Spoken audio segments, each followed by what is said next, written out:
Bapak, Ibu, dan Saudara sekalian, firman Tuhan akan kita renungkan dari Yohanes 11 ayat 14 dan 15 demikian.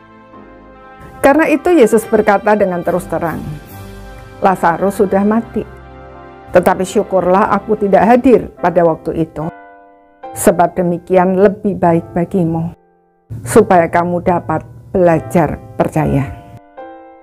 Marilah kita pergi sekarang kepadanya. Saudara-saudara sekalian, kata-kata Tuhan Yesus ini tidak mudah untuk dipahami. Lazarus sakit sampai meninggal. Mengapa Tuhan Yesus berkata, syukurlah aku tidak hadir pada waktu itu? Bukankah seharusnya aku menyesal atau sayangnya aku tidak bisa hadir? Di ayat sebelumnya bahkan dikatakan bahwa Tuhan Yesus memang mengasihi Marta dan kakaknya dan Lazarus. Tetapi setelah didengarnya bahwa Lazarus sakit, ia sengaja tinggal 2 hari lagi di tempat di mana ia berada. Alasannya adalah supaya mereka atau kita belajar percaya. Bukankah hal tersebut bertentangan dengan apa yang kita inginkan? Jika kita ada di posisi Maria dan Marta, mestinya belajar percaya adalah Tuhan Yesus dipanggil segera datang dan menyembuhkan Lazarus. Itulah yang dikatakan Marta ketika akhirnya Tuhan Yesus datang. Tuhan, sekiranya Engkau ada di sini, saudaraku pasti tidak akan mati.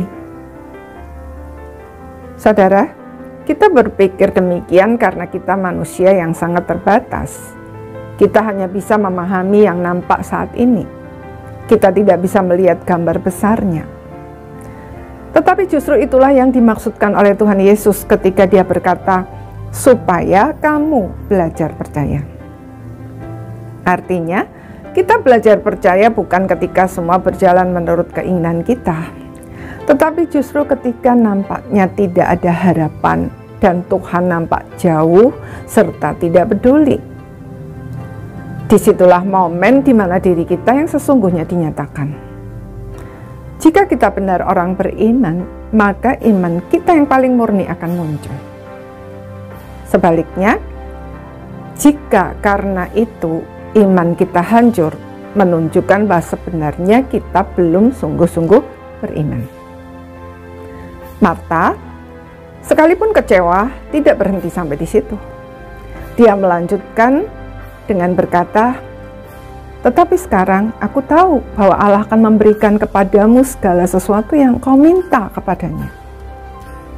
Bukan hanya itu, akhirnya Marta berkata, ya Tuhan, aku percaya bahwa Engkaulah Mesias, anak Allah, Dia yang akan datang ke dalam dunia. Imannya semakin diteguhkan ketika akhirnya Tuhan Yesus membangkitkan Lazarus.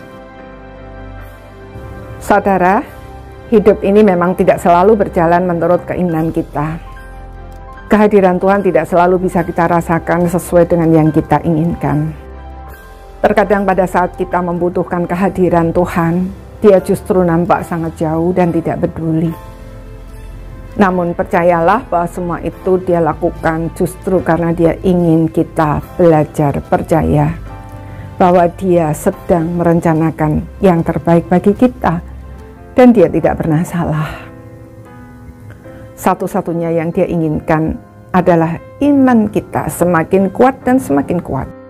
Sehingga apapun yang terjadi, kita bukan hanya bisa menghadapinya dan menang, melainkan juga menjadi kesaksian yang hidup sehingga orang-orang di sekitar kita bisa melihat kemuliaan Allah melalui kehidupan kita dan menjadi percaya. Luar biasa bukan? Amin.